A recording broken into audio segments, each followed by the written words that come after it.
अनि एउटा पञ्चायत अफिस पनि जलाएको हुनुपर्छ। यसलाई चाहिँ आन्दोलन भनिन्छ। हामीले बुझेको परिभाषा यो छ। तर आजको आन्दोलन पनि आन्दोलन हो, तर हामी कम्ती छौँ। यहाँनिर कम्ती भएको कारण चाहिँ हामीले त्यो डाङडुङको आन्दोलन मन पराउँछौँ नि त। तर अहिलेको आन्दोलन चाहिँ बौद्धिक आन्दोलन हो, कागजपत्रको आन्दोलन हो।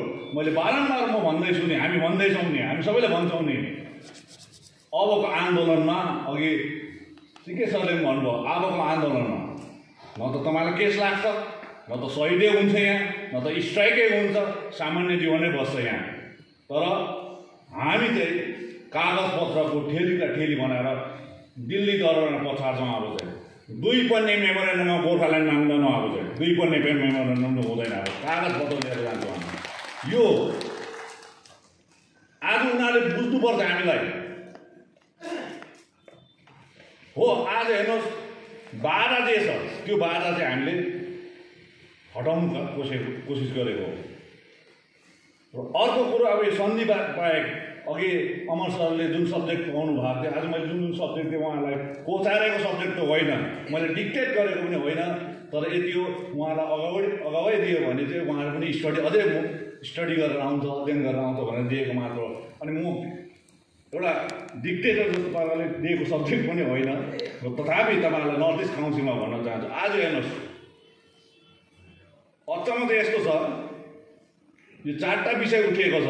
1949 सालको सन्धि, 1950 सालको सन्धि, नर्थ इस्ट काउन्सिल र अहिले अल इन्डिया गोर्खा एसेम्ब्ली पनि उठेको छ।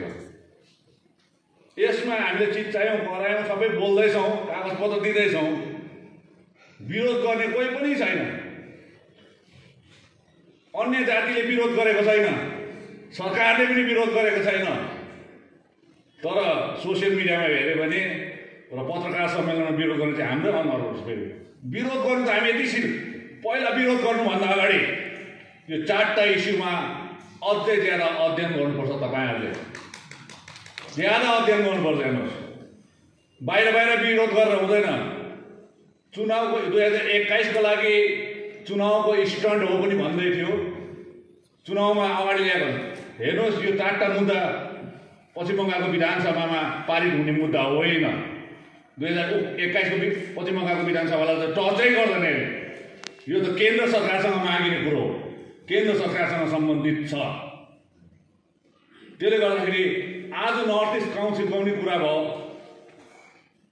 जब मैले 13 तारिक डिसेम्बर 2020मा सुकुनाको जनमेलामा यो कुराहरू राखेँ, अनि त्यो पछाडि यता अन्तर्राष्ट्रिय स्तरमा या राष्ट्रिय स्तरमा धेरै उताउ चढाउ आएको छ। त्यो तपाईँले हेर्नुहोस्, हामीले हेर्दैनौँ। फेरि जब मैले बोलिसकेपछि नेसनल टिभीले क्यारी गर्यो, नेसनल मिडियाले पनि क्यारी गर्यो यो कुरो। अहिले पनि दिल्लीको रिपोर्टरहरू अहिले मलाई भेट्न आइरहेको छ यहाँनिर। उनीहरू सर्वे गर्दैछ। उनीहरू एनडीटीभीको टिम त भक्रल्दै नर्थ इस्टमा आएको छ सर्वे।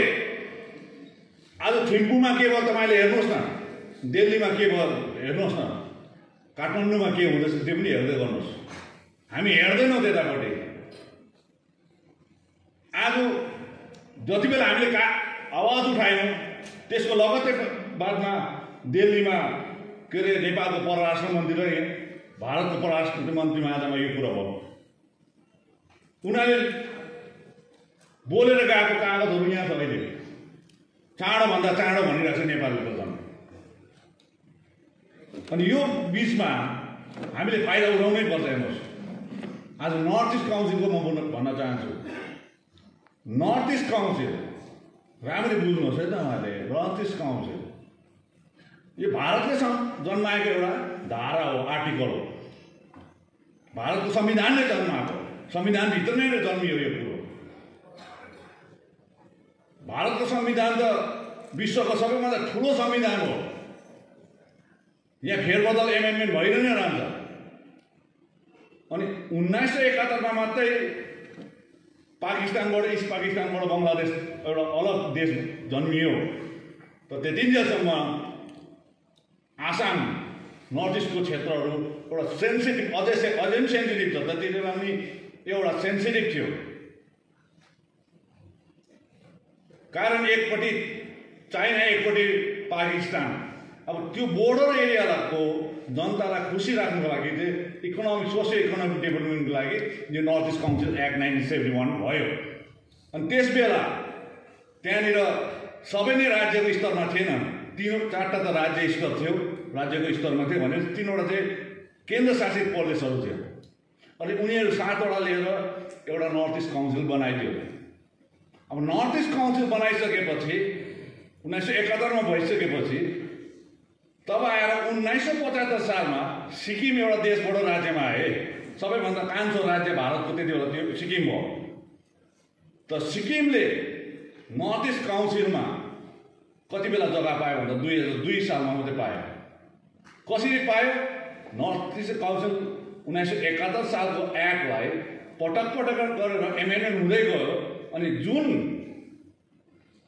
1971 सालमा जति बेला नर्थ इस्ट काउन्सिल बनिँदाखेरि नागाल्यान्ड, मणिपुर र अरुणाचल प्रदेशलाई जुन स्ट्याटस दिएको थियो त्यही स्ट्याटसमा त्यही धाराको त्यही क्लजलाई चाहिँ एमेन्डमेन्ट गरेर चाहिँ सिक्किमलाई 2002 मा हालियो।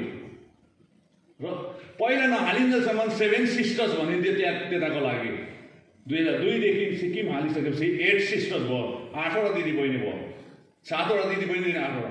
तर आज हाम्रो आपत्ति चाहिँ के हो भन्दा उनीहरूको सोसियो इकोनोमिक डेभलपमेन्टको लागि भन्दैछ, यहाँको ब्याकवर्डनेसको लागि भन्दैछ, यहाँको कम्युनिटीहरू, यहाँको जति बसोबासो गर्ने बासिन्दाहरू, एब्रो ओरिजिनल इन्हेबिटेन्ट्सहरू, उनीहरू पछौटे छ भारतको अन्य प्रान्त भन्दाखेरि पछौटो छ। त्यसले गर्दाखेरि चाहिँ सोसियो इकोनोमिक डेभलपमेन्टको लागि यो गठन गरिएको भनेर भनिएको छ। त्यसमा भनेपछि आज सिक्किम एक पाटा छ, 7वटा राज्य यतापट्टि छ, तर यो बिचको भाग सिक्किम र नेपाल, भुटान र आसामको सीमा छुने भाग हामी नर्थ इस्टमै पर्छौँ, नर्दर्न बेल्टमै पर्छौँ। अनुहार पनि त्यही हो, इकोनोमिकली पनि हामी त्यतिकै ब्याकवर्ड छौँ, एडुकेसनली पनि त्यतिकै ब्याकवर्ड, सबै कुरोमा हामी आज 7वटा राज्यमा जे भइरहेको छ सिक्किममा भइरहेको छ त्यति नै हो हामी। तर यो बिचको भाग 605 किलोमिटर वर्ग किलोमिटरको भाग चाहिँ नर्थ इस्ट काउन्सिलबाट किन छुट्याइन्छ? यो हाम्रो माग हो। किन छुट्याइन्छ? 605 किलोमिटर चाहिँ के हो?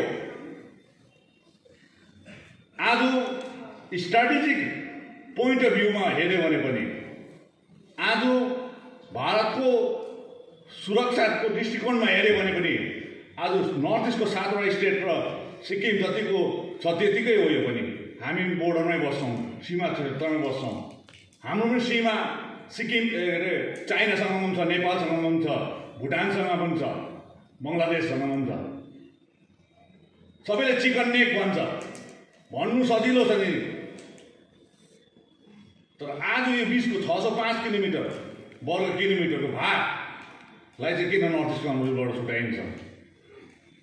आज धेरैले भन्दैछ सबैले पढ्दो रहेछ, पढ्नु चाहिँ। आज मलाई हामीले उठाएको कुरोलाई अलिकति उछिट्याएर बोल्नुको लागि सबै पढ्नु राम्रो भयो। अहिले त नपढ्नेलाई पनि पढ्ने बनाएको छौँ हामीले। सबै त पढ्नै पर्छ, नपढेको त हावामा भाषण त दिनु भएन, पढ्नै पऱ्यो।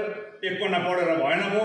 मै त बेलुकी भएपछि कमसेकम 10 पन्ना पढ्छु एभ्री डे त होइन, बेलुका राति खाना चाहिँ खाइसकेपछि 5 देखि 10 पन्ना मात्रै पढ्छु। किनभने ज्यादा पढ्यो भने बुझ्दैन फेरि। यहाँ 10 पन्ना पढौँ, कम्ती नै पढौँ, राम्रै पढौँ भन्ने हुन्छ। त्यसले गर्दाखेरि सबै पढ्ने भएको छ, सबै पढेको राम्रो। जति पढ्यो त्यति ज्ञान आउँछ। त्यसले गर्दाखेरि चाहिँ त्यहाँ के लेखेको छ भने नर्थ इस्ट काउन्सिलमा चाहिँ कि चाहिँ केन्द्रशासित प्रदेश कि चाहिँ राज्य हुनुपर्छ र त्यो भयो भने मात्रै नर्थ इस्ट काउन्सिलभित्र पस्छ भनेर लेखेको छ। त्यो कुरा निकैले उछिट्याउँदैछ यो कुरो। म पनि सहमत छु नि, म पनि सहमत छु। त्यहाँ लेखिएको कुरामा मैले होइन भनेको छुइनँ, हो। तर जसले भन्दैछ नि उहाँले ऐतिहासिक दस्तावेज पनि हेरेर, भारतको संविधानलाई पनि तौलेर, अनि भारतको दिल्लीको मानसिकतालाई पनि तौलेर चाहिँ बोल्नुपर्छ। प्रपोज एरिया भन्ने पनि छ है।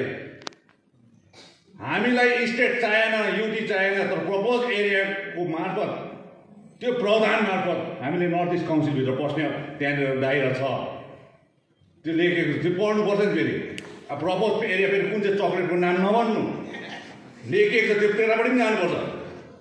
आज हेर्नुहोस् नर्थ इस्ट काउन्सिलमा बजेटरीको कुरा मैले हेरेको छुइनँ हो। भोलि नर्थ इस्ट काउन्सिलमा हामी पस्यौँ अरे भारत सरकारले इच्छा बनाएर नेसनल सेक्युरिटीको लागि, भारतको सुरक्षाको लागि, अनि यो कन्टिग्युटी हेरेर पनि 7 र 1 को बिचको एउटा कन्टिग्युटी हेरेर पनि हाल्यो अरे भारतले। बजेटरीको कुराले हेरेको होइन। आज नर्थ इस्ट काउन्सिलमा पस्दाखेरि हामी 1500 करोड पाउँछौँ होला हेर्ने भन्ने कुरा छँदैछ। त्यो विकासपछि त इकोनोमिक डेभलपमेन्टको लागि त होला। तर आज तपाईँलाई भन्न चाहन्छु, हेर्नुहोस् हामीले कन्स्टिट्युसनल रिकग्निसन भएको या कन्स्टिट्युसनल ग्यारेन्टी भएको कुरो माग्दैछौँ नि। आज गोर्खाल्यान्ड दिने मानसिकता उनीहरूकोमा छैन। अनि आज तपाईँले जुन माग्दैछौँ नर्थ इस्ट काउन्सिलको भाग 605 वर्ग किलोमिटर भाग 1965 सालदेखि आधिकारिक रूपमा गोर्खाल्यान्डको मानचित्र यही हो। र भोलिको दिनमा हामी नर्थ इस्ट काउन्सिलमा यदि यो क्षेत्र पस्यौँ भने हामी अहिलेसम्म भारत सरकारले यसरी धर्का कोरेर म्याप नबनाएको कागज चाहिँ हामीले म्याप चाहिँ बनाइदिइरहेको छौँ गोर्खाल्यान्डको लागि चाहिँ। यति चाहिँ हो। इन्डाइरेक्ट बजेटरी भिन्दै हो। बजेटरी जुन आउँछ डेभलपमेन्टको लागि आज हेर्नुहोस् अलिकति सोच र विचार अर्को पाराले राखेर जानुपर्छ भन्ने कुरो हो। खेला खेल्दाखेरि धेरैजना यहाँनिर फुटबल खेल्नेहरू छन्। हाम्रो नरेश दाजु पनि छ, धेरैजना यहाँ फुटबल खेल्छ। उहाँहरूले पहिला खेल्नुभन्दा अगाडि आफ्नो स्ट्राटेजी बनाउँछ, फर्मेसन कसरी खेल्नुपर्ने, अपोनेन्ट कस्तो छ, त्यो फर्मेसन र अपोनेन्ट हेरेर नै हामीले खेला खेल्नुपर्छ। त्यस्तै प्रकारले राजनीतिमा पनि स्ट्राटेजी हुनुपर्छ। फर्मेसन कसरी गर्नुपर्ने, 4-2-4 खेल्नुपर्ने हो कि 3-5-2 खेल्नुपर्ने हो कि कसरी खेल्नुपर्ने, त्यो खेल्नु पर्यो। त्यसले गर्दाखेरि आज यो प्रकारले हामी अगाडि गएका हौँ। नर्थ इस्ट काउन्सिल हुँदैन भन्नु हुँदैन। आज त विरोध गर्ने त हामी रहेछ फेरि। अनि अर्को कुरा आउँदैछ अल इन्डिया गोर्खा एसेम्ब्ली। धेरैजनाले नेसनल शब्द लाउँदैछ। नेसनल शब्द नलाउनुहोस् है। अल इन्डिया भएपछि के को नेसनल हो? त्यसको बजेबाजी शब्द नै अल इन्डिया राखिसकेपछि नेसनल हाल्दाखेरि चाहिँ फेरि त्यहाँनिर दिल्लीको दिग्गजहरूले चाहिँ गोर्खाको त कम्ती ज्ञानी रहेन रहेछ भन्छ फेरि। त्यसले गर्दाखेरि नेसनल भन्ने बित्तिकै राष्ट्रियता जनाउँछ। एक त हामीलाई भारतको राजनीतिक मानसिकताले हामीलाई विदेशीको लान्छना लगाइरहेको बेलामा यो नेसनल भनिँदाखेरि चाहिँ कुन चाहिँ नेसनको राष्ट्रको कुरा गरेको भन्ने प्रश्न उठ्छ। त्यसले गर्दाखेरि अल इन्डिया भनेको कारणै हो यो कुरो। अल इन्डिया भनेपछि हामी भारतको कुरा गर्दैछौँ, नेपालको कुरा गरेको छैन। All India Gorkha assembly. अब यसमा पनि धेरैजनाले भन्दै थिए, एकजना दिग्गज राजनेताले पनि भन्नुहुँदै थियो, उहाँले इन्डियामै नभएको चिज माग्यो भनेर। अनि डिजिएसी पनि इन्डियामै भएको चिज थियो र नभएको चिज थियो डिजिएसी पनि। जिटिए पनि इन्डियामै नभएको चिज हो। Border and territorial autonomous council पनि इन्डियामै नभएको चिज हो। लद्दाख अटोनोमस काउन्सिल पनि इन्डियामै नभएको चिज हो। अनि नभएको चिजै त माग्नु पऱ्यो। अब आज तपाईँहरूले भन्नुहोस् यहाँ नर्थ इस्ट काउन्सिलमा हामी बस्यौँ अरे, एउटा कन्स्टिट्युसनल रेकग्निसन भएको छ, व्यवस्था पायौँ अरे, अनि त्यसको उपभोग सहुलियत यी बस्नेहरूले पाउँछ। भोलि गोर्खाल्यान्डै भयो अरे यहाँनिर, या युटी भयो अरे भनेपछि चाहिँ यही तराई डुवर्स र दार्जिलिङ पाहाडको जनताले यसको उपभोग गर्नु पाउँछ अनि बस्नु पाउँछ यो भित्र। तर आज यो क्षेत्रदेखि बाहिर बस्ने गोर्खाहरूलाई चाहिँ के न्याय दिने? अब के दिने? जति बेला पनि गोर्खाल्यान्डको आवाज उठ्छ, जति बेला नेपाली भाषाको आन्दोलन हुन्थ्यो भएको थियो, सर्वभारतीय स्तरमा हाम्रो गोर्खा सन्तानले सकाएको, तनले पनि सकाएको, मनले पनि सकाएको, धनले पनि सकाएको, पाउनु केही पनि छैन। तर उहाँहरूले एउटा जातीयता हैसियतले गरेको हो र यत्रो वर्षसम्म उहाँहरूले सहयोग पुर्याउनु भयो। तर कसको लागि भन्दाखेरि यो क्षेत्रमा गोर्खाल्यान्ड होस् भनेर उहाँहरूले सहयोग पुर्याउनु भयो। तर आज हेर्नुहोस् एनआरसी जस्तो संवेदनशील विषयहरू आसाममा लागू भयो, अहिले कोभिड-19ले गर्दाखेरि त्यो अलिकति ठन्डा बक्सामा गएको छ। अस्ति 4-5 दिन अगाडि मात्रै भारतको वर्तमान गृहमन्त्री अमित शाहले आफ्टर इलेक्सन एनआरसी र सिए लागू हुन्छ भनेर भनिसकेको छ। 14वटा कागजपत्र तपाईँहरूकोमा छ कि छैन रेडी गर्दै गर्नुहोस्। अब आज हेर्नुहोस्, आइयाको विषयमा म भन्न चाहन्छु, अल इन्डिया गोर्खा एसेम्बली यो प्यान इन्डिया स्ट्याच्युटरी बडी हो। यसको कुनै क्षेत्रफल छैन, कुनै राज्य विभाजन पनि हुँदैन। यो आज तपाईँहरूलाई म भन्न चाहन्छु, हेर्नुहोस्, हामी माइनोरिटीमा छौँ। गोर्खाहरू भारतमा माइनोरिटीमा छौँ। बङ्गालमा हामी जुन कुरा गर्दैछौँ, बङ्गालमा हाम्रो बङ्गालको जनसङ्ख्याको 2% मात्रै हो। हामी 2% मात्रै हो हामी बङ्गालको जनसङ्ख्यामा। आज हेर्नुहोस्, जहीँ पनि जानुहोस् हामी माइनोरिटीमा छौँ। भारतको पपुलेसन अरू जातको तुलनामा हामी कम छौँ। आज हेर्नुहोस्, जबसम्म आज अल्पसङ्ख्यकले राष्ट्रिय शासन नेसनल गभर्नेन्समा आफ्नो जग्गा पाउँदैन नि, चिनाले अस्तित्वको कुरा नगरे पनि हुन्छ। नेसनल गभर्नेन्स भनेको गोर्खाल्यान्ड भागमा नेसनल गभर्नेन्स हो। आज सिक्किममा नेसनल गभर्नेन्स आउँछ कुरा, तर हाम्रो नेसनल गभर्नेन्स खोइ जिते त कन्स्टिट्युसनल बडी होइन, डिजिएसी पनि कन्स्टिट्युसनल बडी थिएन। अनि आज अटोनोमस बडीले चाहिँ नेसनल गभर्नेन्समा कुरा आउँदैन। र आज एङ्ग्लो इन्डियन कम्युनिटी,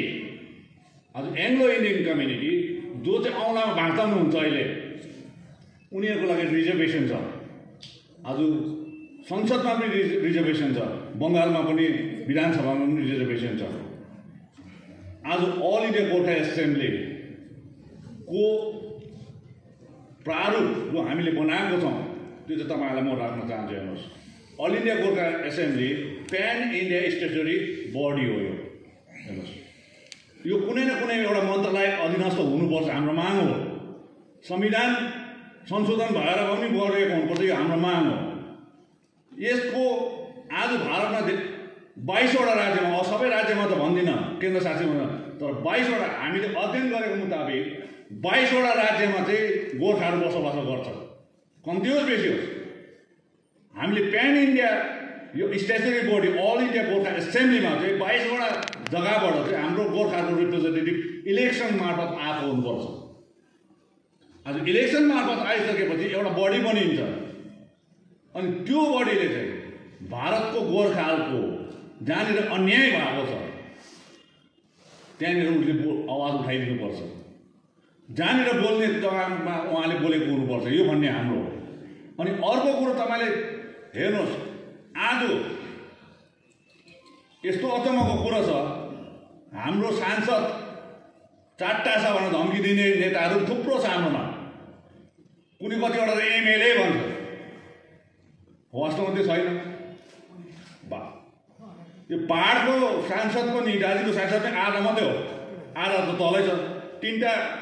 7वटा एसेम्ब्ली सेगमेन्टबाट एउटा के अरे यो पार्लियामेन्ट्री सेगमेन्ट बनिएको छ, त्यसमा 4टा सेगमेन्ट चाहिँ तल हो प्लेन्समा, 3टा चाहिँ हामी माथि छौँ, अझै एउटा त ज्यादा त तलै छ। आज अल इन्डिया गोर्खा एसेम्ब्लीले हामी माइनोरिटी भएकोले गर्दाखेरि भारतको नेसनल गभर्नेन्समा हाम्रो पनि पार्टिसिपेसन हुनुपर्छ भन्ने माग राख्दै आसामको कतिवटा लोकसभाको सेगमेन्ट, दार्जिलिङको सेगमेन्ट, डुवर्सको 2टाको सेगमेन्ट, करिबन 7वटा 8देखि 9वटासम्म सेगमेन्ट चाहिँ गोर्खाको रिजर्भ लोकसभा हुनुपर्छ भन्ने हाम्रो माग हो।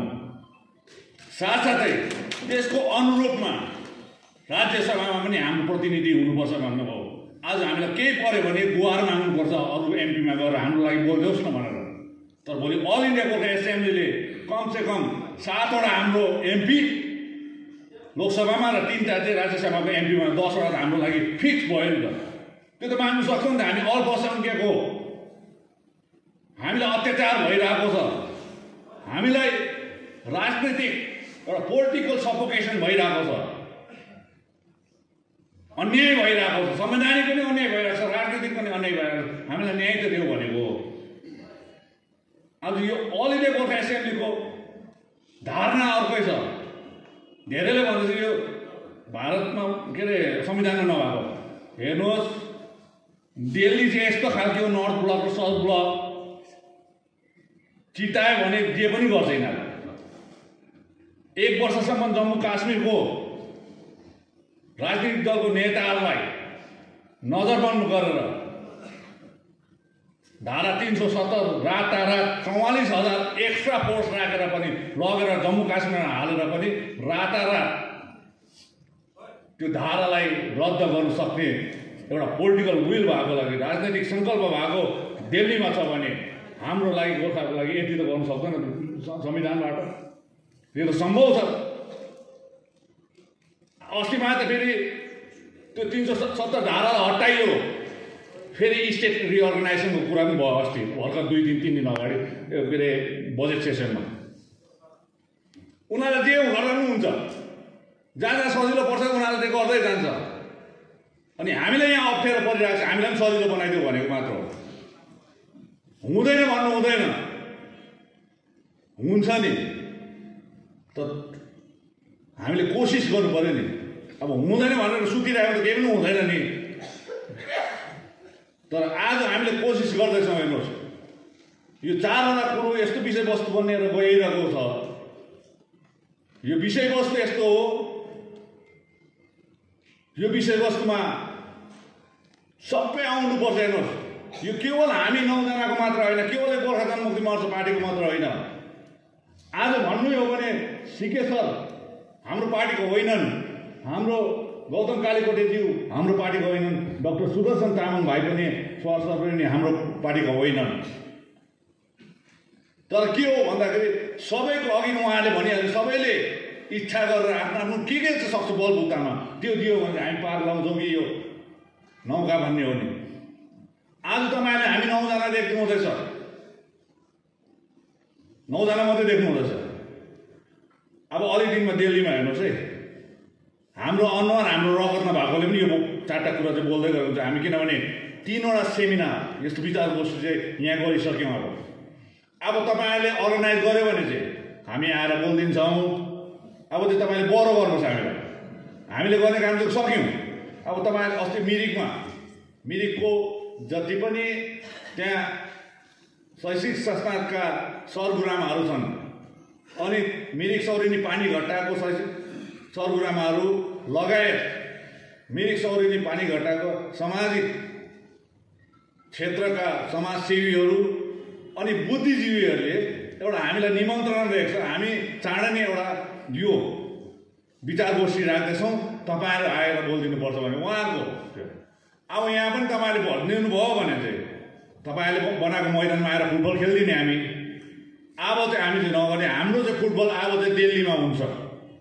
मार्च महिनामा हामी त्यहाँनिर यो विचार गोष्ठी सेमिनार राख्दैछौँ यो 4टा इस्युमा। अनि त्यहाँनिर केवल हामी 9 जना 10 जना मात्रै जाँदैनौँ। हाम्रो मुद्दालाई अहिले पनि अध्ययन गर्ने व्यक्तित्वहरू त्यहाँ जम्मा भएको हुन्छ, जो चाहिँ हाम्रो जात पनि होइन। उहाँले बोलिदिन्छ, हामी नेसनल लेभलमा लगेर गएको हो यो कुरो। त्यसले गर्दाखेरि त्यो पछाडि अस्ति पनि म 7 तारिक हाम्रो केशव भाइ पनि हुनुहुन्थ्यो, पङ्कज छेत्री पनि हुनुहुन्थ्यो, एउटा आसाममा एउटा सेमिनार भएको थियो, national conclave and national seminar. त्यसमा मलाई 40 मिनट बोल्नुको निम्ति सेकेन्ड सेसनमा चिफ गेस्ट बोलाएको थियो। अनि त्यहाँ गएर मैले बोलिदिएँ, त्यो उहाँहरूको प्लेटफर्मबाट बोलेको। तर अब हाम्रो प्लेटफर्मबाट बोल्ने चाहिँ दिल्लीमा गरेका हुन्छौँ, फेरि गुवाहाटीमा गरेका हुन्छौँ, देहरादुनले पनि गर्नेवाला भएको छ, हामी त्यहाँ पनि गरेका हुन्छौँ, विभिन्न। अर्को कुरो, अब हाम्रो कामहरू चाहिँ के हो? अघि नै भनिहालेँ, यहाँ सामान्य जीवन हुन्छ, यहाँ कुनै सहिद पनि हुँदैन, कोही विधवा पनि हुँदैन, कोही टुरा पनि हुँदैन, कहीँ स्ट्राइक पनि हुँदैन, चल्नु पर्दैन। यो बौद्धिक आन्दोलन हो। अब 22वटा राज्यमा जब हाम्रो गोर्खाहरू कम बेसमा छ भनेपछि हाम्रो 22वटा राज्यको मुख्यमन्त्रीलाई हामी पत्रचार गर्दछौँ। अब अनि त्यसमा 8वटा राज्यकोलाई चाहिँ 2टा पत्रचार हुन्छ, पत्र हुन्छ। एउटा चाहिँ नर्थ इस्ट काउन्सिलले गर्दाखेरि 8वटा राज्यलाई त्यो पनि जान्छ, तर 22वटा राज्यलाई चाहिँ हामी अन्यलाई चाहिँ आइगाको विषयमा हामी लेखेको दिन्छौँ। उहाँले बोल्नुपर्छ, उहाँको राज्यमा छ गोर्खाहरू बोलेको हुनुपर्छ। त्यस पछाडि हामी प्रधानमन्त्री सबैलाई गर्छौँ। यो काम हामी गर्दै जाँदैछौँ। आज हेर्नुहोस्, यो गौतम कालेकोटीज्यूलाई याद छ, 2जना व्यक्तिहरू यो कागज बनाउनुको लागि 1 महिना भइसक्यो। कागज बनाएको छ कन्टिन्युअस। एकजना त बम्बईमा हुनुहुन्छ, उहाँ बनाएको छ। तपाईँ हामी जस्तो होइन, उहाँले त गरेको छ। यो त 3 हप्ता पो लाग्दै होला, यो 3 हप्ता लाग्दैछ। अब अझै 1 हप्तामा 1 महिना लाग्छ भन्यो पढेर बनाउनुको लागि। हाम्रो त बेलुका बस्यो ल्यापटपमै बनिहाल्यो गोर्खाल्यान्डको मेमोरेन्डम। कहाँ हुन्छ यस्तो? 2 पन्नेमा गोर्खाल्यान्ड हुँदैन, 2 पन्नेमा कहाँ उनीहरूले बुझ्छ? त्यसै त हामीलाई नराम्रो सम्झिरहेको छ। त्यसले गर्दाखेरि आज म चाहन्छु, हेर्नुहोस्, म त एउटा भोकल मात्र हो। मैले पनि पढ्नुपर्छ, किनभने मैले एउटा लिड गर्दैछु, त्यति मात्रै हो। तर भोलि जब डेलिगेसनमा जान्छ नि, हाम्रो त अफसोसको कुरो के हुन्छ भने नि, जसले फ्लुएन्टली इङ्ग्लिस बोल्दैन नि उनी डेलिगेसनमा गएको हुन्छ, जसले पनि फ्लुएन्टली हिन्दी बोल्दैन नि उनी डेलिगेसनमा गएको हुन्छ। नक्सा त आउनु पऱ्यो हिमाल दर्पणमा, हिमालय दर्पणमा नक्सा आउनुसँग मात्रै मतलब छ। यहाँ म चाहिँ अब डेलिगेसनमा जाँदाखेरि चाहिँ म चाहिँ एउटा लिड गर्ने व्यक्ति मात्रै हो। कुनै एउटा फुटबलको टिममा एउटा क्याप्टन हुन्छ, म मात्रै हो यस्तो क्याप्टनको लगाउने मात्रै हो। तर अन्य प्लेयरहरू जान्छ नि, खेलाडीहरू, उहाँले यदि 1949 सालको विषयमा राख्दा भन्दाखेरि फ्लुएन्टली इङ्ग्लिसमा बोल्नु सकोस्, फ्लुएन्टली हिन्दीमा बोल्नु सकोस्, अनि त्यसको ज्ञान पनि भएको होस्, ती व्यक्तिहरूलाई बोकेर जान्छु। अस्ति नै मैले उहाँ सरहरू सबैलाई भनेको छु, दिल्लीमा गएर फोटो चाहिँ नखिचौँ है भनेको छु। फोटो खिच्ने सेसन चाहिँ बन्द भयो। अब फोटोले झुक्काएर गऱ्यो। अब फोटोमा होइन, हामी चाहिँ दस्तावेजमा जानुपर्छ भनेको छु। हेर्नुहोस्, किताबहरू किन्नुपर्छ। यहाँ अब भाइहरूले पनि हामीलाई, तपाईँ आयोजक समितिले मलाई 2टा किताब प्रेजेन्ट गर्नुभयो। मैले खोलेर त हेरेको छुइनँ, त बाहिरबाट हेरेँ। काम लाग्दै कुरो होला। त्यसले गर्दाखेरि हेर्नुहोस्, आज त्यो कुरोहरू लगेर जाउँ। हामी भन्दैछौँ नि, भोलिको दिनमा यो जग्गामा आज हेर्नुहोस्, हामी त अन्तिम गाडी हो यो आवाज उठाउने। तपाईँ हाम्रो नानीहरूले गर्छ, अब भयो। हाम्रो नानीहरू 31को रूप जस्तो भइसकेको छ। ठुलो हावा आयो भने भाँचिन्छ। अब बिहान उठेकोदेखि मोबाइलमै हुन्छ उनीहरू, के को आन्दोलन गर्छ। अब हामी लास्ट ब्याच होला, हाम्रो एउटा जेनेरेसनलाई केही गरिदिनु राख्नुपर्छ। हेर्नुहोस्, त्यसले गर्दाखेरि तपाईँले बुझ्नुहोस्, आज धेरैजनाले भन्दैछ यो आइगाले, नर्थ इस्ट काउन्सिलले अलग राज्य गोर्खाल्यान्डको लागि बाधा हुँदैछ भनेर। बाधा भएको छैन। बाटो बनाइदिएको, बाटो चाहिँ बनाइदिएको, बाधा होइन। हामीलाई पनि याद छ यो कुरो। मैले आसाममा पनि भने, गुवाहाटीमा अस्ति, अनि जहाँ गोष्ठी हुँदैछ त्यहाँ मैले उदाहरण स्वरूप दिँदैछु। र आज तपाईँहरूलाई म दिन चाहन्छु। हेर्नुहोस्, हाम्रो बिमारी, गोर्खाको बिमारी, भारतको गोर्खाको बिमारी अपरेसनै गर्नुपर्छ। सर्जन चाहिन्छ, सर्जन, डक्टर होइन, सर्जनै चाहिन्छ। हामीलाई अपरेसन गर्नुपर्छ, शल्य चिकित्सा गर्नुपर्छ, सर्जरी गर्नुपर्छ। तर दिल्लीमा हाम्रो बिमारी जाति पार्ने सर्जन अहिलेसम्म आएको छैन। त्यो खालको सर्जन, त्यो अपरेसन गर्ने, सर्जरी गर्ने सर्जन आएको छैन। र यसमा म सानो एउटा इक्जाम्पल दिन चाहन्छु, जो मेरो घरमा पनि परिआएको छ। मेरो आप्पा अस्ति खसेर जानुभयो, तर आजभन्दा 2.5 वर्ष अगाडि उहाँलाई स्ट्रोक भएको थियो। स्ट्रोक भएपछि दार्जिलिङबाट रेफर गरियो, अनि हामीले न्युटियामा लगेर गयौँ। जाने बित्तिकै न्युरो सर्जन र न्युरो फिजिसियन आएर हेऱ्यो इमर्जेन्सीमा, अनि उहाँले मलाई अप्सन राखिदियो। डक्टरले अपरेसन गर्नुहुन्छ कि दबाई जाति बनाउनुहुन्छ तपाईँको बाउलाई भन्नु। मैले अपरेसन गर्छु भने, किनभने ब्रेनमा क्लट भएको थियो। ब्रेन क्लट साफ गर्नुपर्छ। र गोर्खाहरूको पनि बिमार चाहिँ ब्रेन क्लटै भएको छ। अहिले सर्जनै चाहिन्छ। अपरेसन गरेर खोप्डी निकालेर सफा गर्नुपर्छ।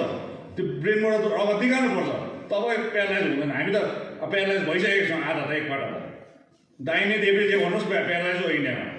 हामी गोर्खाहरू चाहिँ प्यारालाइज भएको छ, त्यो निकाल्नुपर्छ। तर सर्जनै छैन नि त। अनि हाम्रोमा सामर्थ्य पनि भएको छैन कि अघि हाम्रो डाक्टर सुदर्शन तामाङज्यूले भन्नुहुँदै रोटी कपडा मकान भन्ने फिल्मको नाम भनिपठाएको छ रोटी कपडा और मकान भनेर। त्यसले गर्दाखेरि हेर्नुहोस् पहिला हामीले हाम्रो नेसेसिटी हेर्छौँ नि। त्यसले गर्दाखेरि आज हाम्रोमा सामर्थ्य छैन त्यो कुरो। 105 दिनमा मजाले नाली छामेको नि भोको चाहिँ हामी नै भयौँ नि, लुटालुट यहाँ हाम्रै भयो हो। कुखुरा लुटेर अनेक किसिम भएको छ, त्यो त हामी किन भनिरहनु। त्यसले गर्दाखेरि आज बिमारी त ब्रेन क्लट भएको गोर्खाको लागि त यहाँनिर भारतको गोर्खाको लागि। अब त्यसलाई जाति बनाउनुको लागि सर्जन चाहिन्छ अनि अपरेसन हुनुपर्छ अनि ब्रेन क्लट निकाल्नुपर्छ, ब्रेनमा भएको त्यो रगतको थोप्ला निकाल्नुपर्छ, सफा गर्नुपर्छ। तर त्यो सर्जन जसले अपरेसन गर्नुपर्छ, जसले सर्जरी गर्छ, त्यो चाहिँ दिल्लीमा अहिलेसम्म छैन हाम्रो लागि। भनेपछि हाम्रो बिमारीलाई चाहिँ गुमुतसँगै सुताइरहने गुमुतै भइरहोस्, प्यारालाइज भएर रहिरहोस्। मैले भने नि जब प्यारालाइज भइसकेपछि, ब्रेन स्ट्रोक भइसकेपछि, गइसकेपछि तपाईँहरू कोही गयो भने यही त सोध्छ मेडिकेसन गर्नुहुन्छ या सर्जरी गर्नुहुन्छ भन्छ। मेडिकेसन भनेको दबाईले जाति बनाउनुहुन्छ कि के अरे अपरेसन गर्नु। अब सर्जन छैन त हामीले पनि हामीले पनि सोचेको त्यो प्यारालाइज भएको हाम्रो गोर्खा जातिलाई चाहिँ दबाई खुवाएर पनि बचाउनु पर्छ भनेर चाहिँ आइगा र नर्थ इस्ट काउन्सिल बनेको। दबाई खुवाउँदै गरौँ न, राख्दै गरौँ न। अहिले जुन दिन दिल्लीमा सर्जन राम्रो आउँछ र हाम्रोमा पनि पैसा हुन्छ त्यति बेला फेरि अपरेसन गरौँ न। अब यत्तिकै कुहाएर सराएर त राख्नु भएन भनेर चाहिँ यो गरिएको। अब बाहिर बुझेर चाहिँ हामीलाई गाली नगरौँ। यसरी विचार गोष्ठीमा आएर क्वेसन गर्छ भने गरौँ, त्यसको आन्सर दिउँ। तर आज विनय तामाङलाई मन पर्दैन, आज अमर सिंह राईलाई मन पर्दैन, आज सिके कुमारी सरलाई मन पर्दैन भन्ने हेतुले चाहिँ नगर्नु। यो मेरो विषयवस्तु होइन, यो सम्पूर्ण गोर्खाको विषयवस्तु हो। अनि आज यो क्षेत्रमा भएको त गोर्खाको मात्रै होइन, अन्य सम्प्रदायको पनि हो। भोलि नर्थ इस्ट काउन्सिलमा पऱ्यो भने उहाँहरूलाई पनि फाइदा छ, हामीलाई मात्रै फाइदा छैन, उहाँ सबैलाई छ। त्यसले गर्दाखेरि म यही भन्न चाहन्छु। हेर्नुहोस्, र अन्त्यमा चाहिँ एउटा गुरुत्वपूर्ण कुरा चाहिँ म भन्न चाहन्छु। दुईवटा कुरा छ। यो 1949, 1950 नर्थ इस्ट काउन्सिल र आइगा पश्चात मैले एकदम कम्ती लगेँ, किनभने यो 2 बजी सकिनुपर्ने समय थियो, तर अब 3 बज्नु आँटिसक्यो। फेरि उहाँ फेरि बिहान सिक्किमबाट आउनुभएको, सिक्किमै जानुहुन्छ होला, र उहाँ पनि टाढो जानुपर्छ, त्यसले गर्दा छोड्नुपर्छ। दुईवटा गुरुत्वपूर्ण कुरो चाहिँ म आज पनि यहाँ भनेर जान चाहन्छु, जो मैले आसनमा पनि भने। हामी जनताले त भन्छ भन्दैन, नेताले चाहिँ धेरै भन्छ, 1.5 करोड गोर्खाहरू भन्छ। हामी भारतमा 1.5 करोड गोर्खा चिच्चाउँदै भन्छ, 1.5 करोड गोर्खा, 1.5 करोड गोर्खा। आज म यो मञ्चबाट भन्न चाहन्छु, 2011 को सेन्सस हेर्नु, सेन्सस रिपोर्ट हेर्नु, भारत सरकारको सेन्सस रिपोर्ट 2011 हेर्नु। भारतमा गोर्खाहरू 29 लाख मात्रै देखाएको छ। हेर्नुहोस् है, यसमा चाहिँ कसैले अध्ययन गर्दैन। फेरि मैले त अध्ययन गरेँ, किन चाहिँ 29 लाख भयो, 1.5 करोड गोर्खा भनेको त फेरि 10 वर्ष जस्तो भयो मैले सुनेको त। हाम्रो त बिहान पनि हुँदैन रहेछ, जयजन्म पनि हुँदैन रहेछ फेरि हाम्रो त। त्यसले गर्दा हामी त घट्दै जाँदैछौँ, फेरि हामी त घट्दै जाँदैछौँ, बढ्दैन। अरूको चाहिँ 1.5बाट 2 हुन्छ, 3 हुन्छ, हाम्रो त बिहान पनि नहुँदो रहेछ, के पनि हुँदैछ, घट्दैछौँ। हामी त 29मा आएको छौँ। 2011 भनेको 9 वर्ष अगाडिको कुरो गरिदिएको सेन्सस। हेर्नुहोस्, तपाईँले आज पनि नेटमा जानुहोस्, मैले ढाँटेको हो भने नेटमा जानुहोस्, 2011 को सेन्सस टाइप गर्नुहोस्, त्यहाँ डल्लै कम्युनिटीको आउँछ, स्टेट वाइजको डाटै आउँछ। तपाईँको 46 पन्ना आउँछ, त्यहाँ 46 पन्नामा डल्लै इन्डियाको आउँछ कथा। त्यसमा हाम्रो पनि आउँछ है, सब छ। 29 लाख छ। हामी फेरि छाती खोलेर भन्छौँ 1.5 करोड।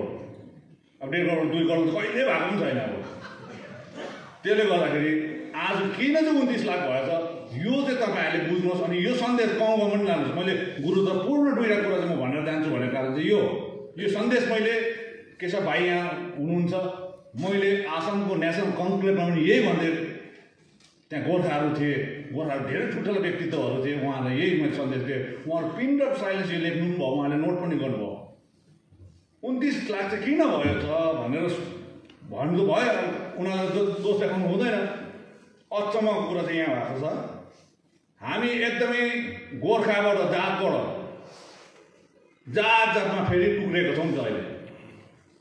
हो, तामाङ अलग्गै, राई अलग्गै, नेवार अलग्गै, छेत्री अलग्गै, के अरे लिम्बू अलग्गै, गुरुङ अलग्गै, थापा अलग्गै, मङ्गल अलग्गै, यस्तो भइरहेको छ। सेन्ससमा अब जति पनि सेन्सस आउँछ, अब चाहिँ हाम्रो मान्छेलाई यो भन्नुपर्छ, हाम्रो नानीहरूलाई पनि भन्नुपर्छ, सबैलाई पऱ्यो होला। अब चाहिँ हामीले सेन्ससमा त्यहाँनिर एउटा कलम हुन्छ, एउटा लेखिएको हुन्छ, तिम्रो मदर टङ के हो, तिम्रो मातृभाषा के हो। अब त्यो मातृभाषामा चाहिँ हामीले नेपाली लेख्दैनौँ। आज त 2011 देखि तामाङले तामाङ लेखी पठाइदिएछ, लिम्बूले लिम्बू लेखी पठाइदियो, नेवारले नेवार लेखी पठाइदियो। अन्त नेपाली भाषा छैन, नेपाली अन्त गरेर 29 लाखमै ल्याइदियो सबै। अब चाहिँ जाति तामाङ होला, मेरो जात तामाङ होला, जाति गोर्खा हो। जात तपाईँ नेवार होला, जाति गोर्खा हो। तपाईँ राई जात होला तर जाति गोर्खा हो, तर भाषा नेपाली हो हाम्रो। त्यो लेख्नुहोस् न, 1.5 3 करोड भइहाल्छ नि। हामीले टुक्रेर गइसकेका छौँ। अन्त अब 29 लाखलाई एनआरसी लाग्यो भने चाहिँ के हुन्छ फेरि? अन्त खेद्ने नै भयो नि ढङ्गमा हालेर, डस्टबिनमा हालेर पठाउँछ नै। आज चाहिँ एउटा अभियान राख्नुहोस् तपाईँहरूले।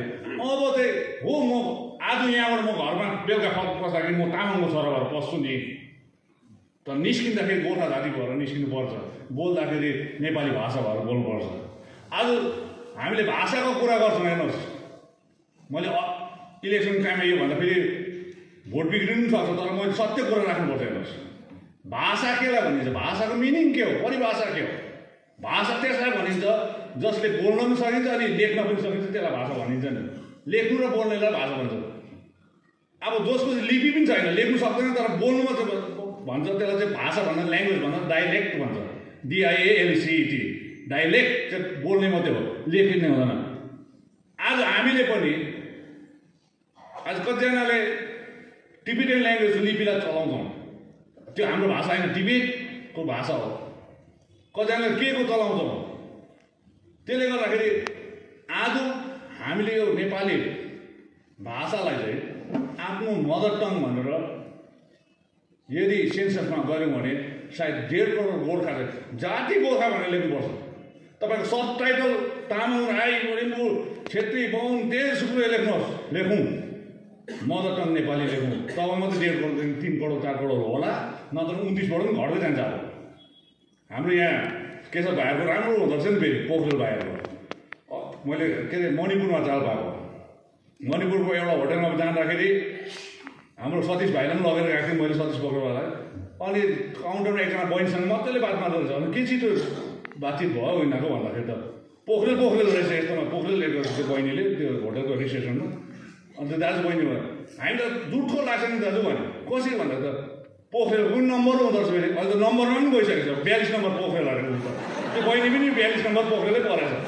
अब पोखरेलको पनि अब छेत्री बाहुनबाट सब टाइटल पोखरेल भयो, पोखरेलबाट अझै मुनि नम्बरमा गइसकेको छ। अन्त हामी त नम्बरमा पुगिसक्यौँ। अन्त त्यसले गर्दा यति साह्रो हामी सङ्कीर्ण यो सबै बन्द गर्नु न। त्यसले गर्दाखेरि यो अर्को कुरो हो, अर्को गुरुत्वपूर्ण कुरो चाहिँ हो, हामीले युनिटी भन्दैछौँ। युनिटी भनेको के हो? नेपालीमा एकता। यो युनिटी चाहिँ टेम्पोरेरी चिज हो। मैले अहिलेसम्म अध्ययन गरेँ, मैले विचार गरेँ, म सानो उमेरको मान्छे, तर अहिलेसम्म किन हाम्रो आन्दोलनहरू सफल हुँदैन, किन हामीले सोचेको पुरा हुँदैन? सबैले युनिटी भन्छ तर युनिटीमा कहिले पनि आउँदैन। हाम्रो यहाँ आन्दोलनमा पनि धेरैवटा अल पार्टी मिटिङ बसेर एउटा GMCC अरे त कुनै के अरे त के अरे भनेर युनिटीमा एकैछिनमा भत्किनै हाल्छ फेरि। यो युनिटी टेम्पोरेरी चिज हो। अब भारतमा चाहिँ गोर्खाको युनिटी होइन, भारतमा गोर्खाको युनिटी होइन, गोर्खाको युनिफिकेसन हुनुपर्छ। युनिफिकेसन, एकीकरण, गोर्खाको एकीकरण। एकीकरण चाहिँ पर्मानेन्ट चिज हो, युनिटी चाहिँ टेम्परेरी हो। युनिटी चाहिँ कुनै टाइम पनि भत्किनु सक्छ, तर युनिफिकेसन सदा सदा रहन्छ। आज दुईटै एक्जाम्पल म दिन चाहन्छु। एउटा चाहिँ हाम्रै नेपालको एक्जाम लिनु चाहन्छु। पृथ्वीनारायण शाहले युनिटी अफ गोर्खा भनेन, युनिफिकेसन अफ नेपाल भने, युनिटी अफ नेपाल भनेन। त्यसले गर्दाखेरि युनिफिकेसन भन्यो र आज पनि पृथ्वीनारायण शाह मरेर गएर पनि आज युनिफिकेसन अफ नेपालमाथि ऐतिहासिक कुराहरू अझ पनि हामीले मुखले भन्नुपर्छ। आज अहिलेको फिलहाल 20औं शताब्दी र 21औं शताब्दीको उदाहरण दिनुपर्ने भने इस्ट जर्मन एउटा थियो भने वेस्ट जर्मन अर्को थियो।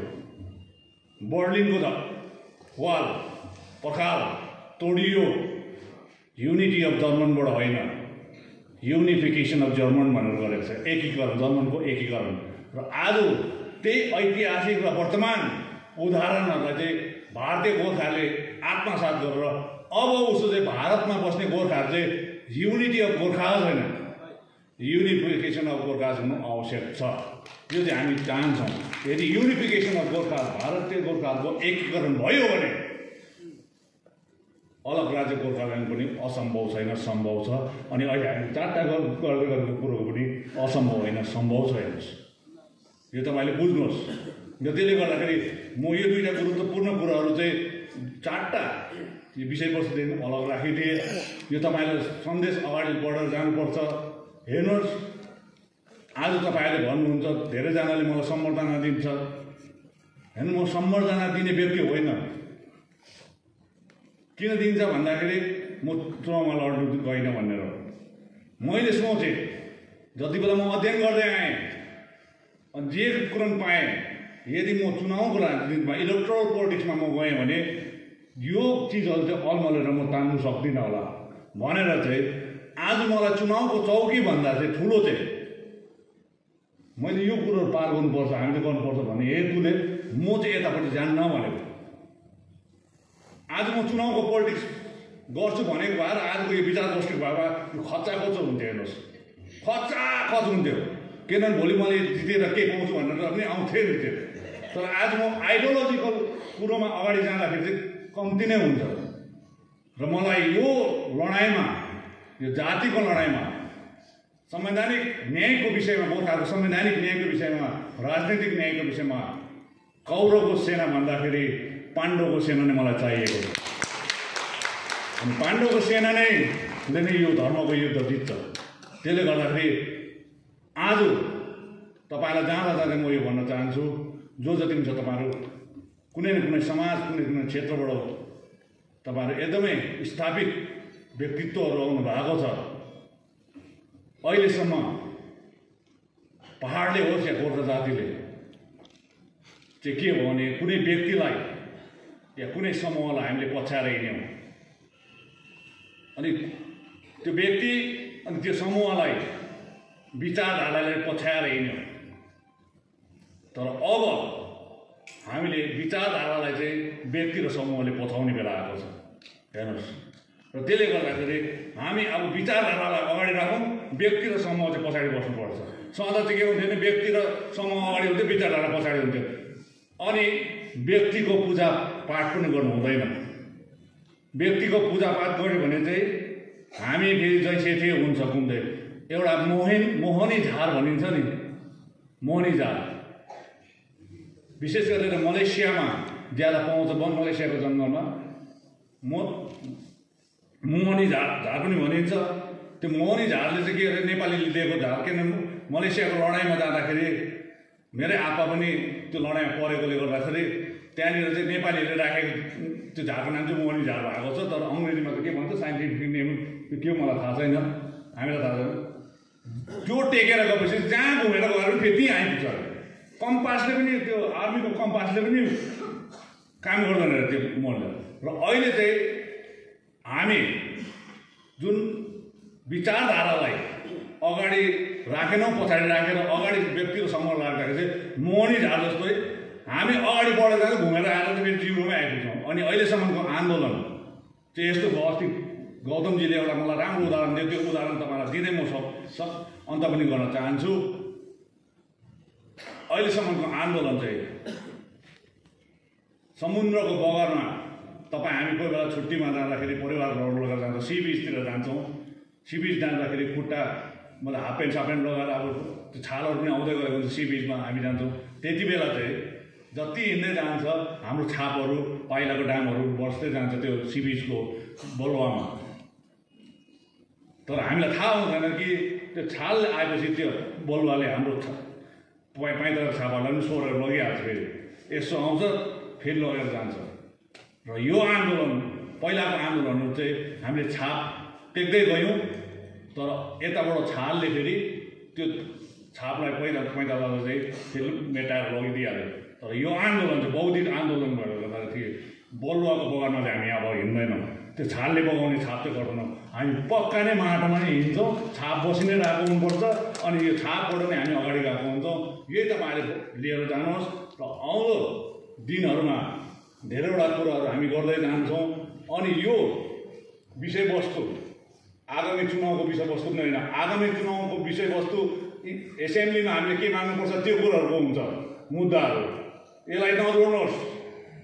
आज फेरि कतिजनाले विनय तामाङ उठ्छ त त्यो मुद्दा उठाएको, म त उठ्ने त होइन। को उठ्छ दार्जिलिङमा मलाई थाहा छैन, मेरो एब्सेन्टमा अस्तिसम्म त मै क्यान्डिडेट थिएँ, अब त म होइन मेरो पार्टीको। त्यसले गर्दा अर्को उठ्ला, को आउँला, XYZ कोही आउँला। त्यसले गर्दाखेरि हेर्नुहोस्, हामीले जहाँनिर जे चिज माग्नुपर्छ त्यहाँ मात्रै जानुपर्छ। अहिलेसम्म चाहिँ हामी हाटबजारमा गएर चामल दाल माग्दैछौँ, अनि चामल दालको दोकानमा गएर चाहिँ काँटी र सिमेन्ट माग्दैछौँ। त्यो हुँदैन। जुन दोकानमा जे छ त्यही माग्नुपर्छ। एसेम्ब्लीमा माग्ने चिज एसेम्ब्लीमा माग्नुपर्छ। यो चिज चाहिँ दिल्लीमा माग्ने चिज भएकोले गर्दा दिल्लीमा माग्नुपर्छ। यसलाई मिक्सअप गर्नु हुँदैन।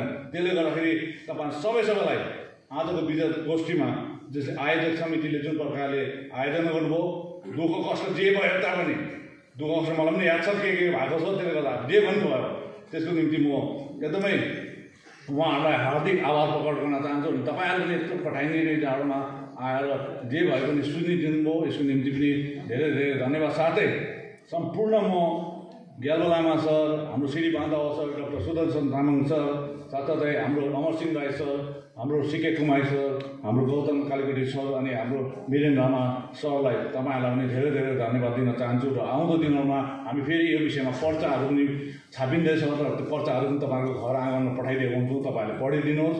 साथसाथै यो विषयमा एउटा हामी अडियो भिडियो एउटा राम्रो कुरोहरू निकालिदिँदैछौँ, जुन चाहिँ युट्युबमा पनि जाइन्छ। अनि तपाईँलाई यदि गाउँघरमा यदि LED स्क्रिनमा देखाउन चाहनुहुन्छ भने त्यसको लागि पनि हामी तयार गरिदिँदैछौँ, ताकि हाम्रो यो लडाइँ सबै वर्गले बुझेको हुनुपर्छ। अनि गाउँघरमा अलिकति सिम्प्लिफाइड वेमा हामीले बुझ्ने गरी गर्नुपर्छ।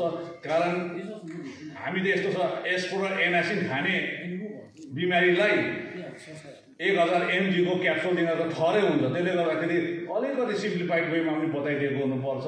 र जो जति पनि तपाईँहरू आउनुभयो यसको निम्ति एकदमै आभार प्रकट गर्न चाहन्छु। र आउँदो दिनहरूमा हामी दिल्ली, प्रथम त अब हामी दिल्लीको लागि कमर कस्दैछौँ, अनि त्यस पश्चात गुवाहाटीमा गर्दैछौँ, अनि त्यस पश्चात हामी देहरादुनमा पनि गर्दैछौँ। यो सँगसँगै 22वटा राज्यको मुख्यमन्त्रीलाई हामी पत्रचार पनि गर्दैछौँ यी विषयहरूलाई लिएर।